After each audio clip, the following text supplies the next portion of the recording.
Hi, I'm Mike Dietze from Earth and Environment, and I want to talk about some work done by a former student of mine, John Foster, who graduated a year ago. And John and I were interested in whether we could actually make actionable projections of tick population dynamics on seasonal to subseasonal scale. As the introductory remarks noted, ticks are kind of a canonical example of how we think about climate change in interacting with disease.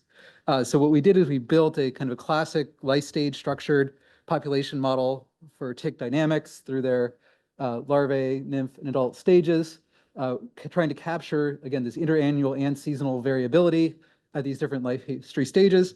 One of the precepts of forecasting is if you want to predict something, you also have to predict all of your covariates. So we also, along the way, had to build models to predict small mammal population dynamics as well. And so we built this as a iterative Bayesian model using data from tick survival experiments as priors, calibrating these to monthly field data counts from the Carey Institute in New York, and basically modeling survival, transition, fecundity, and the mouse survival rates, all as functions of climatic variables. For those that don't know, VPD is vapor pressure deficit, basically humidity, and GDD is growing degree days, basically an indicator of seasonal phenology. I think that's it. Yeah, and then the transitions, like I said, were modeled as a function of mice. The top small panel shows the calibration to 5 years of data, and the larger bottom panel is an example showing the next decade or so that we ran forecasts showing that we actually do have non-trivial predictability out to 12 months in advance of being able to capture variability in tick population dynamics. After the calibration period, we ran these as iteratively updated models that were able to learn as they went. So these panels show for the three different calibration sites at the Carey Institute. Well, the red boxes are the parameters that really matter for affecting tick demography, humidity, temperature, precip. But also showing how those parameters were able to evolve through time through this iterative modeling approaches.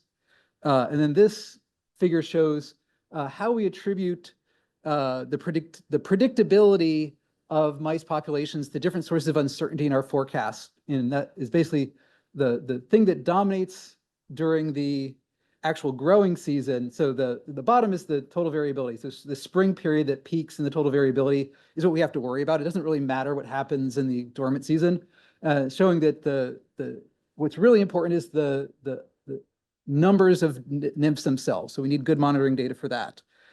This is showing seasonal skill, take-home messages, and running out of time. We have active season skill. We're not doing great in the dormant season, but that's easier to fix and less important. And then we actually switched from using historical meteorology to using seasonal forecast data, and showed when we do that mice were really important were more important when using the weather forecast than using the historical data. We gained little from the larvae data. And then we took this from the Carey site to 10 sites from NEON, National Ecological Observatory Network, from Upper Peninsula, Michigan, down to Florida.